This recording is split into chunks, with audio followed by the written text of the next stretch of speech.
Bienvenue à tous sur la première vidéo de ma chaîne où on va parler de l'authentification entre Laravel Fortify avec Laravel en API et bien sûr React en front-end avec TanStack Router. Donc, on va voir dans cet épisode comment ça se fait de manière très simple et de manière très facile. Donc, avant de commencer ce tutoriel, donc, il est indispensable de pouvoir installer Laravel Heart.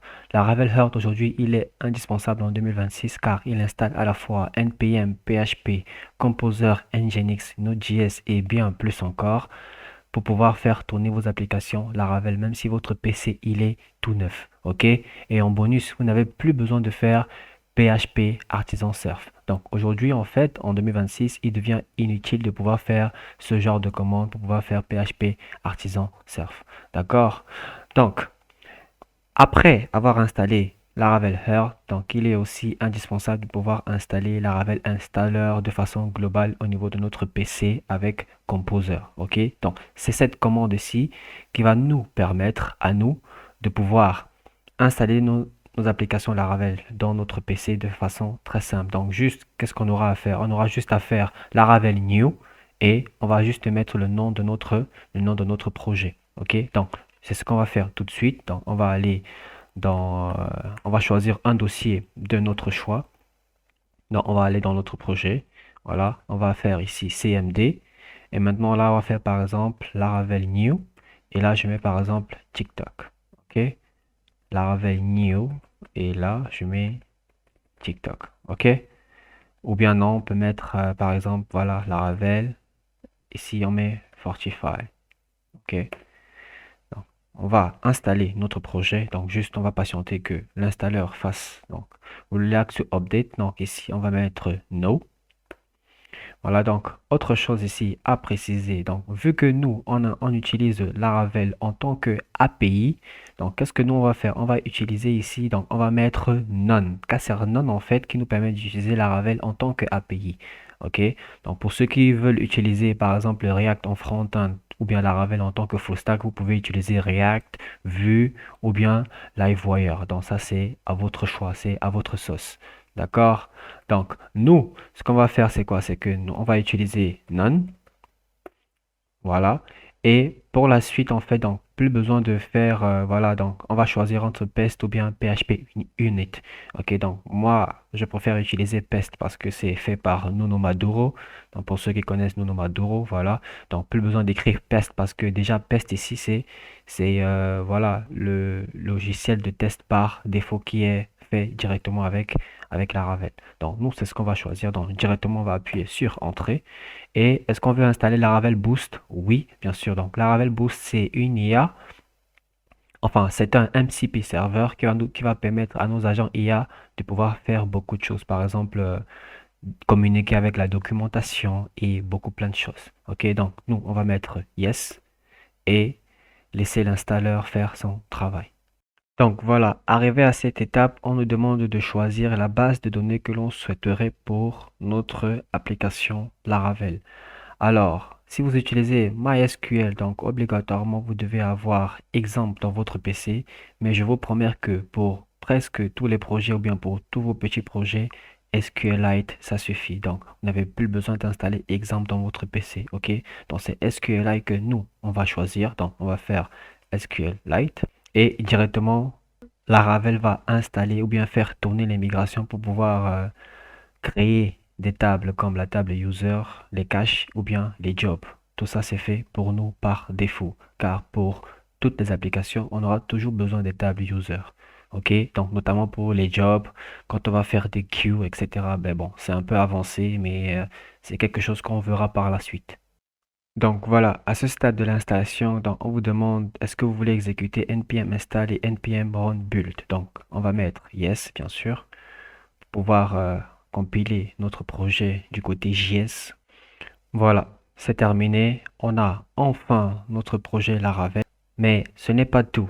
Donc, si vous voyez ici, on vous dit donc vous pouvez faire maintenant Laravel fortify.test. Ok, donc si on essaye de rejoindre cette URL, ok, on verra bien que notre projet il marche parfaitement. Mais pourquoi il marche en fait? C'est tout simplement parce que dans Laravel Heart, dans cette configuration, c'est quoi? Donc, vous allez ici aller dans Site OK? Et ici, vous allez ajouter par exemple ici un add.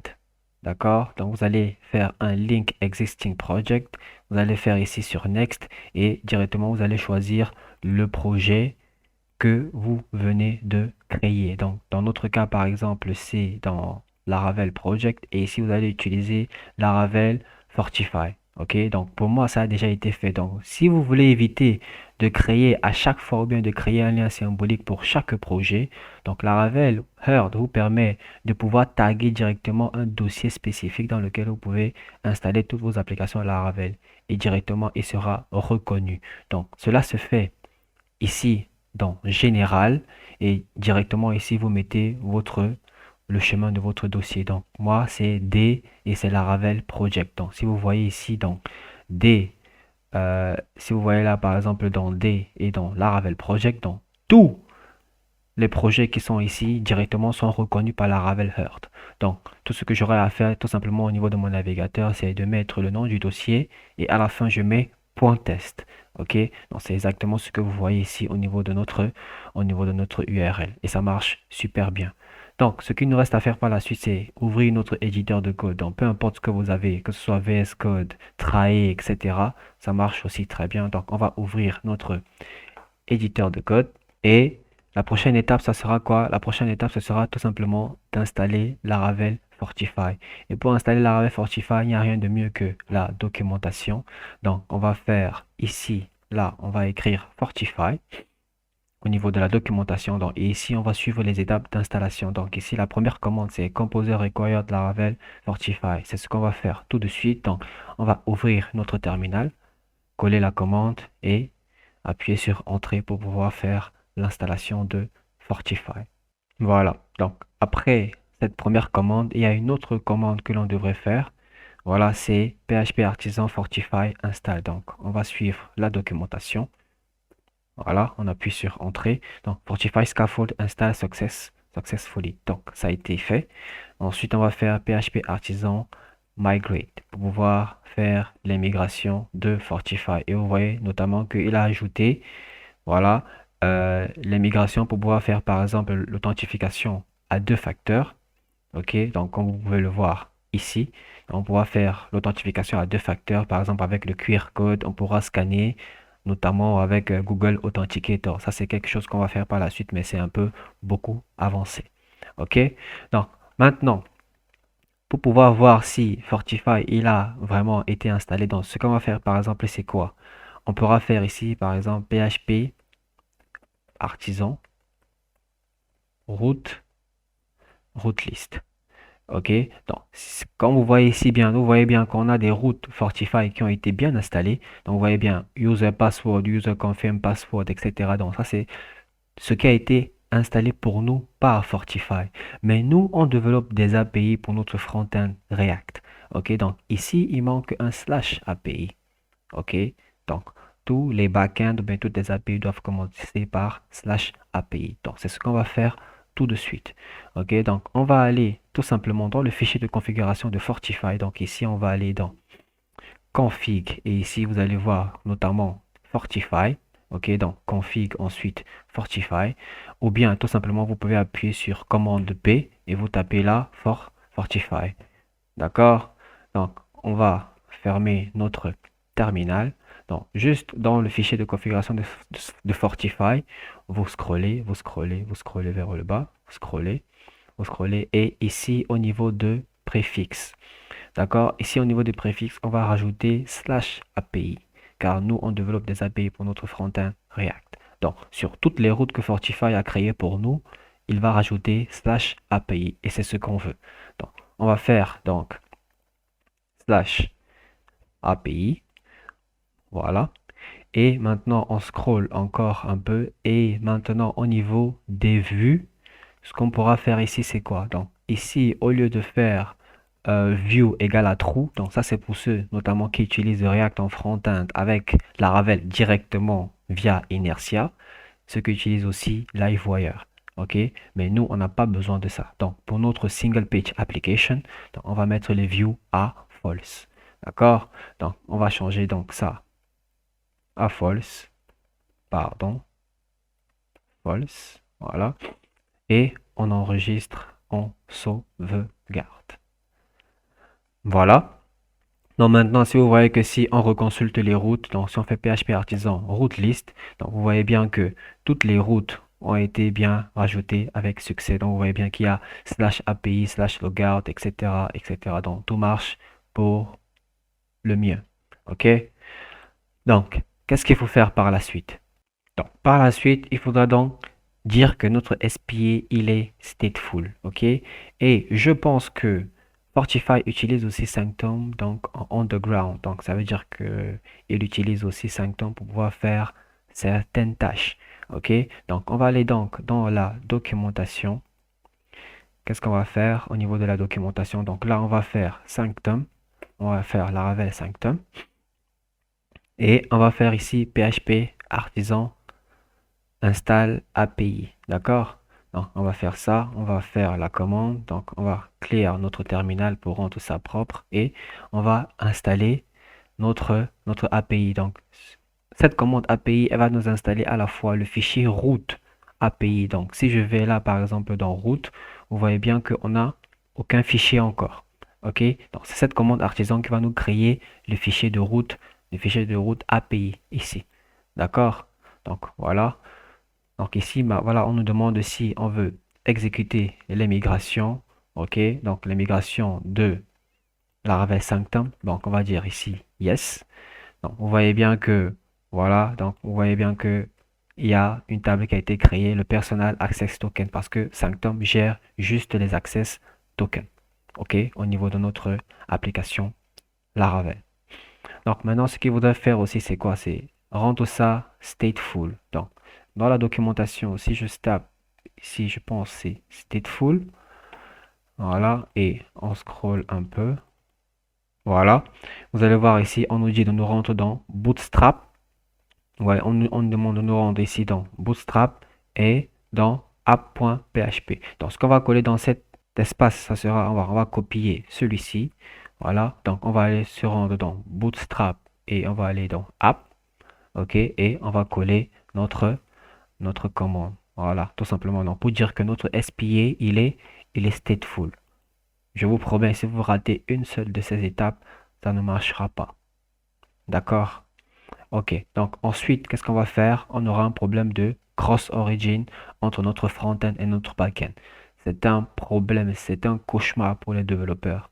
Ok, donc pour éviter les problèmes de cross-origin, toujours on va aller dans la documentation. Donc là, par exemple, on va taper ici Corse, toujours dans le fichier Sanctum, toujours dans la documentation de Sanctum. Donc on va scroller un peu et on va publier le fichier de configuration Corse. D'accord? Donc on va copier ça et on va coller fichier de configuration Corse. Il va nous le publier. Maintenant, on va faire CTRL P. Vous connaissez déjà la commande et on va taper Corse.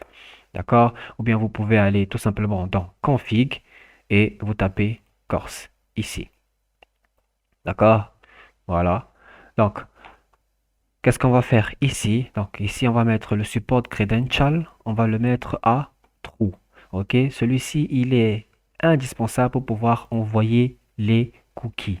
Vraiment, il est indispensable. Donc, ça, ce sera les deux choses que l'on va toucher ici. Donc, le support credential, il est à true. Et ici, on va faire le allow origin. Le allow origin, en fait, c'est pour dire à notre API que, hey, n'accepte que les requêtes venant de telle origine ou bien de tel domaine. OK? Donc, ça, ce sont des choses que l'on va spécifier à partir de notre variable d'environnement. D'accord? Donc, c'est ce qu'on va faire tout de suite. Donc, on va faire là env et qu'est-ce qu'on va faire ici? On va dire là, par exemple, front-end. Voilà, front-end URL. Les bonnes pratiques, je pense, pour ma part. Donc, maintenant, on va définir notre front-end URL au niveau de notre fichier d'environnement. OK? Donc là, qu'est-ce qu'on va faire? On va faire front-end URL. Voilà. Ça, c'est notre front-end URL. Et ici, on va mettre quoi? 2.3000. D'accord? Ça, c'est notre front-end URL que l'on va créer par la suite avec React. D'accord? Et maintenant, au niveau du session driver, donc pour les SPA, on travaille avec des cookies. Donc, on va changer database et on va mettre ici cookie. D'accord? Et bien sûr, on n'oublie pas le sanctum stateful domain. D'accord? Donc, le sanctum stateful domain. Donc, on n'a pas besoin de localhost. Voilà, donc notre sanctum, stateful domain, ce sera bien sûr aussi notre front-end, mais s'il vous plaît, sans le HTTP. D'accord? Ça sera sans le HTTP deux points slash slash. D'accord? Donc, c'est Fortify, c'est deux points ici. Non, c'est pas slash. D'accord? Voilà, donc ça sera ici. Deux points, donc Laravel underscore Fortify.test, deux points, 3000. Donc ça, on va le configurer au niveau de notre front-end plus tard. D'accord? Voilà. Et maintenant, au niveau de notre session domain, qu'est-ce qu'on va faire? On va mettre le point et on va mettre Laravel Fortify.test. Donc, c'est tout simplement pour dire quoi? Je vous explique ça vite fait. Par exemple, si vous êtes sur, je dis n'importe quoi, si vous êtes par exemple sur Google, si vous êtes par exemple sur google.com, d'accord? Donc, tous les sous-domaines qui vont venir ici par la suite seront acceptés au niveau de notre API Laravel. OK? Donc, c'est pour ça en fait que on met le point ici. Donc, si vous ne mettez pas le point, ça ne pourra pas marcher. D'accord? Il faut obligatoirement mettre le point devant. Donc, si par exemple ici, on met n'importe quoi, par exemple, ici, on met par exemple, je dis n'importe quoi, API, ou bien on met, je sais pas moi, par exemple, là, on met app, ça va marcher comme sur des roulettes. Donc, c'est pour ça que c'est essentiel ici de pouvoir mettre le point au niveau du session domain. D'accord? Donc, c'est tout ce qu'il y a à faire ici au niveau des variables d'environnement. Voilà. Donc, si on a loupé des étapes, je pense que au niveau React, si ça ne marche pas, on pourra faire des contrôles au niveau de notre backend. Mais je pense que jusque-là, c'est bon. D'accord? Donc, on va enregistrer. Voilà, donc la prochaine chose à faire, en fait, c'est de modifier le JSON de retour de Laravel Fortify. Donc, quand on s'authentifie ou bien quand on va, par exemple, sur la route slash login de Laravel Fortify, il nous retourne juste le two-factor égale à false. Donc, il va juste nous retourner un booléen. OK? Donc, on va changer le type de retour ou bien le JSON que retourne Laravel Fortify. Donc, on va créer notre propre retour ou bien on va réimplémenter le type de retour de Laravel Fortify. Donc, ce qu'on va faire ici, on va aller dans HTTP et on va créer un dossier responses, OK, dans lequel on va créer maintenant un fichier login, login response. D'accord? Et bien sûr, .php. D'accord? Donc, bien sûr, on va mettre .php et bien sûr, on n'oublie pas le namespace. Sinon, voilà. Voilà. Qu'est-ce qu'on va faire ensuite? On va dire quoi? Classe login response implement. Implement quoi? Login. Voilà, c'est ça. Login response contract. Et bien sûr, n'oubliez pas l'importation. Voilà, login response contract as login response contract. Voilà, donc ici on va faire le type de retour, ça sera JSON response. Ça sera JSON response ou bien ça sera quoi? Voilà, un redirect ou bien redirect response. Donc, moi je préfère que l'import il soit en haut. Ah, il y a une petite erreur ici au niveau de l'import. D'accord? Donc ici on va faire, ça sera use Laravel Fortify. Ici ça sera, voilà, contract.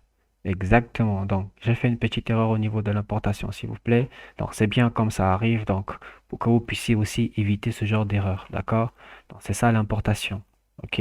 Donc n'hésitez pas à pouvoir voilà, mieux cerner la chose. D'accord? Donc c'est ça. Use Laravel Fortify Contract, login response as login response contract. OK? Donc c'est ça qu'on va implémenter ici. D'accord? Donc maintenant, qu'est-ce qu'on va faire? On va dire quoi? On va prendre l'utilisateur qui s'est authentifié. Donc dans la requête, on va prendre l'utilisateur qui fait la requête. Donc on va faire ici user. D'accord? Et voilà, on va faire, on va retourner le JSON. Donc, qu'est-ce qu'on va dire? Voilà. Mais à part le two-factor false, on va faire quoi? Notre, on va retourner notre utilisateur, tout simplement. Et ensuite, on va rediriger intentional, etc. Mais ceci ne pourra pas normalement être touché, d'accord?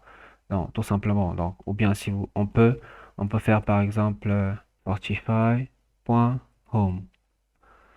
d'accord? C'est aussi une possibilité. Donc là, bien sûr, on n'oublie pas de fermer les parenthèses. Donc voilà, c'est tout ce qu'il faut faire à ce niveau, au niveau de notre login response. Mais normalement, on ne pourra pas retourner l'utilisateur comme ceci. On doit le mettre normalement dans une ressource. Ou bien, en mieux, on peut faire user resources, deux points, make. Et make, on va passer quoi? L'outil. On va passer l'utilisateur. Bien sûr, la ressource n'existe pas encore. Donc, qu'est-ce qu'on va faire? On va faire PHP artisan make ressource et bien sûr, on va faire make user resources.